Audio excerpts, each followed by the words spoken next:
Hello. So I am here this week with another special guest. You'll be able to see him on the right-hand side, Chris here. And Chris, we've never met in person. We're part of a wider digital marketing group, or wider PPC group, I guess, Chris. That we chat weekly. We very nearly collided when I was in Medellin briefly. Chris is there right now. But Chris is talking about, what we're aiming to talk about today is something that I know we both have or place a lot of value on. We both see a lot of value on in the coming year or so and beyond that. We're chatting about YouTube and more specifically YouTube Shorts. So yeah, hi Chris. God, I feel like a talk show host when. Yeah. No, I feel like I feel like a talk show guest. All good. Nice. Yeah, we can start out. What sort of a really broad question? What sort of stuff have you been running, and where have you seen success with on Shorts so far?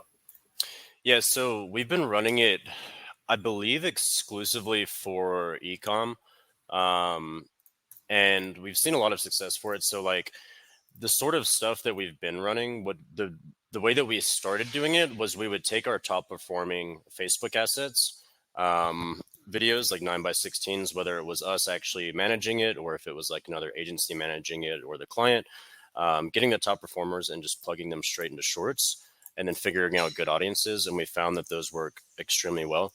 And as for success, it's a little bit different, or I would say a lot different, kind of a whole different concept than regular YouTube, because regular YouTube, a lot of times you're expecting to see like brand awareness, but you might not see a lot of direct conversions, a lot of direct ROAS.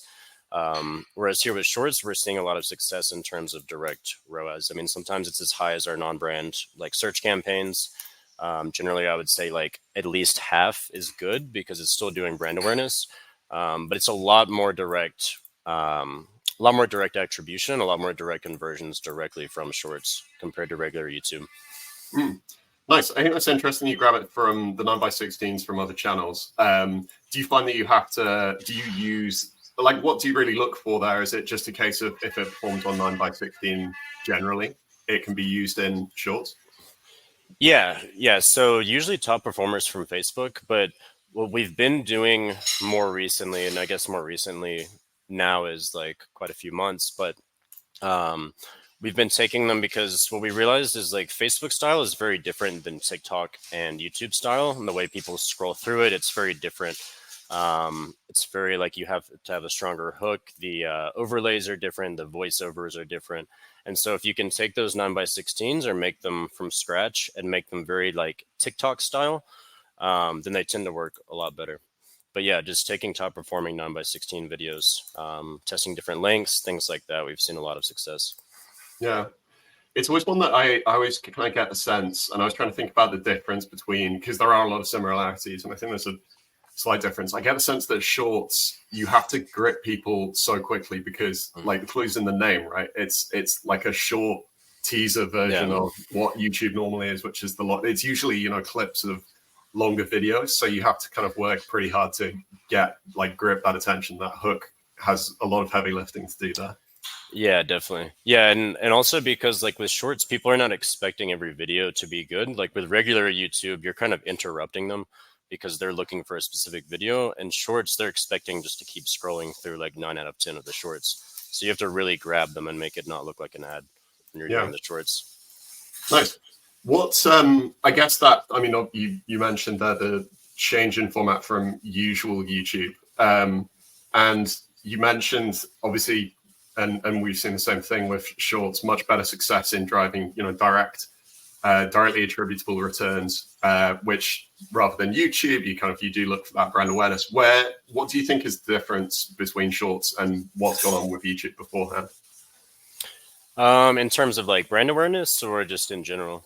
I guess what lends it to drive action more than the YouTube that we've seen in the past? Yeah, so I think it's more because it's kind of TikTok style, and it's more of like directly just click on this, they're ready to buy, and you're not interrupting them. It also depends just how you make the ad and how the ad is. That's why I think it works better for e-commerce. We've tested a little bit in lead gen, but I think it works better for e-commerce. And as long as you have your audiences targeted right, then it can do a lot better. Because like I said, you're not interrupting people like with regular YouTube. So they see it, they want to buy, they go research, and then maybe they'll come back to your branded search or SEO or whatever. But it just tends to be a lot better of direct. Yeah. People are just more ready to buy. Yeah. And it interrupts them from their scrolling. Yeah. Which is it does. good. The fact that you can kind of, attach the product feed and so have you makes it obviously really good for you. You can talk about the product's uses as well as then showcasing the product itself. It's the same thing. I think I've seen it being super effective in e-com, specifically retail, as you say. I feel like it's not. I feel like it has a lot of potential with lead gen, but the tricky thing there is, it's like the same with all of Google programmatic, right? Where getting the right event for it to optimize towards, unless you do that, you're going to get a lot of crap from YouTube Shorts, in the same way that you get a lot of crap from programmatic and so on. So it's and I agree. I think right now where you have that direct revenue figure from e-com, from retail, that's like the best possible trainer. You touched upon the creatives as well, and like using UGC and stuff. Do you want to go a bit more into that? Yeah, so I would say UGC is like absolutely king when it comes to YouTube Shorts, kind of like TikTok and Facebook nowadays. Like a lot of videos should be UGC. Is what we've seen perform the best. Like we've spent a lot of money on Shorts, tested a lot of different types, and UGC typically works the best. And I think part of it is because it kind of goes back to it being in the style of a regular short or regular like TikTok type of thing. I keep saying TikTok because they're very similar and the styles are very similar of the short form video and like the overlays and UGC. Because if people are scrolling and they just see an ad, they're just going to scroll right past it if it's very obviously an ad. But if it's someone that looks relatable and if it's someone that's like talking about the product and then really addressing what their problem is and what the solution is for them, they're a lot more likely to buy. Which I guess that's kind of just specific to UGC. But for Shorts, yeah, it definitely works a lot better. And I think it's because it doesn't look like an ad, so it makes them more likely to not just immediately scroll. Like if it just pops up with a picture of a product and says like this is the best product and has some feature call outs, then they're just going to be like, okay, I don't care what this is. I want to see my next. I want to keep zoning out and keep scrolling. So yeah, it's if you think about it too hard, UGC feels. I feel like there's a point where it could get ethically like a little bit like, oh, we're paying someone to pretend to be like our prime customer and stuff. But I mean, it's the same with all ads, right? You're paying to get a message in front of them. It's amazing how much, and you mentioned there, someone talking about the product. It's amazing how much information you can get across with someone just chatting in front of the camera for 30 seconds. Way more so than you can cram into like any kind of infographic. It's just it's the simplest form of communication, right? Like someone can put across a lot of info in there.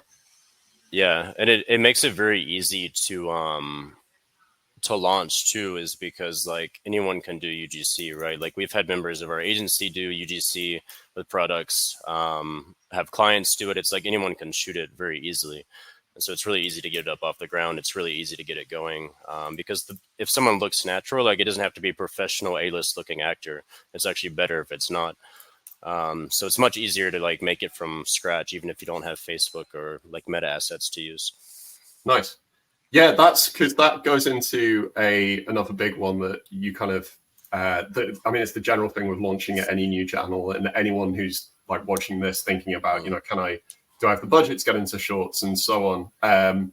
That creative obstacle is a really key one to overcome for a lot of people. I guess how else have you gone about actually getting YouTube Shorts live for clients who maybe haven't necessarily done anything outside of YouTube and Google, for example, in the past?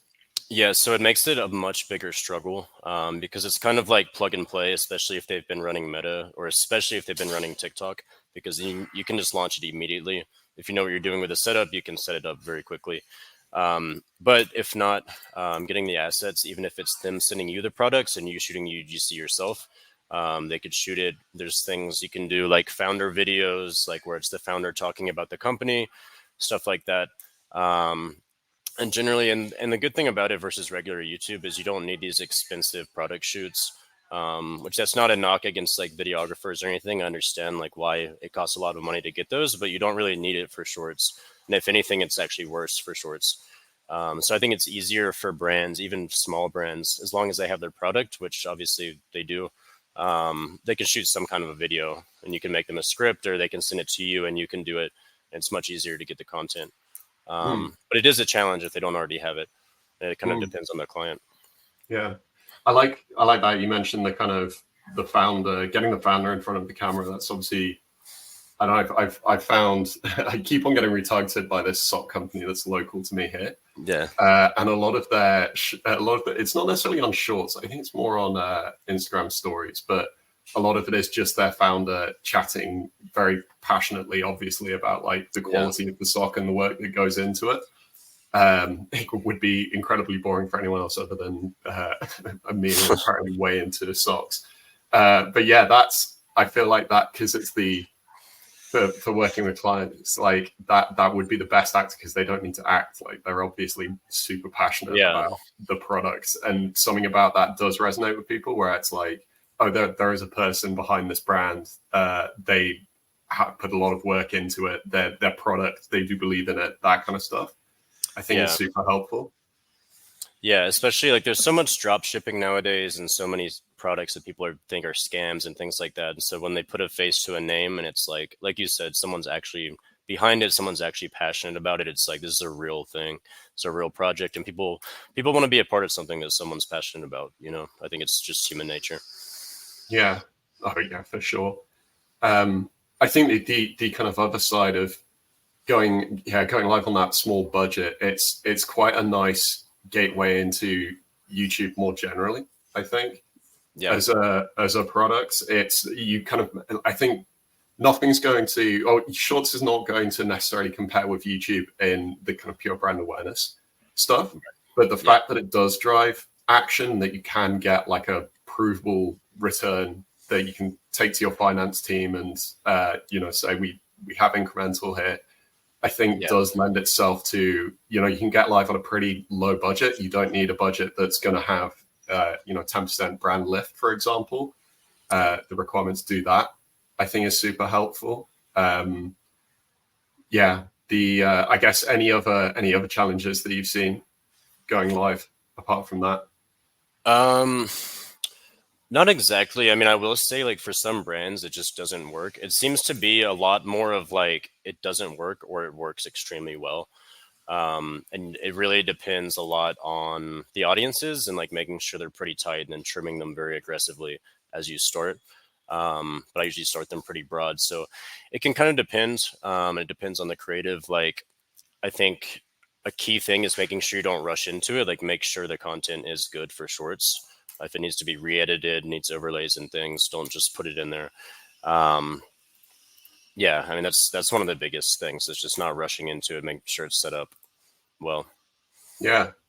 Oh, yeah, and also, just real quick, back to your point about it being good to go. It's like a good launching point into YouTube, I think, into the rest of YouTube, because I think YouTube is probably the biggest opportunity in Google this year, personally. And it's like you said, it's really hard to prove brand awareness. But if you can get that direct attribution from shorts first, and then you can bring that to the client or to the finance team and say, and then maybe step up to like a conversion focused regular YouTube, and then brand awareness. And it kind of leads from there. And it makes it a lot easier to have that conversation, because if a client, like especially at a lower budget, asks you, hey, well, how do you know that this YouTube is going to do brand awareness? You can point to like, well, this did this, and we'll step up to that. Because brand awareness is kind of like almost impossible to measure completely. So it's a good way. It's a good gateway into YouTube, which I strongly believe in. Impossible. Yeah, I agree. It's impossible to measure accurately, for absolutely sure. Nice. I think, well, we'll keep it. We kind of set out at the start of this to keep it to 15 minutes. I think we could go on way longer than that on this. I should mention at the end there, actually, when we chat about YouTube Shorts, there's no way to directly buy or click YouTube Shorts only within Google Ads UI. Hopefully that's something that changes in the future, but not at time of recording. And Chris hopped onto Chris ran the PPC group that we're all in through a really good trick of just getting YouTube pretty much serving just to shorts. Which I mean, if you're interested in taking this more, then get in touch with him. He knows the plan. Yeah, there is a way. You have to kind of hack the settings a little bit, but there's a way to make it serve shorts only. So it's the way to do it. Nice. We'll leave it there then. Thanks very much for joining, Chris. Yeah, thank you, man. It's good to see you.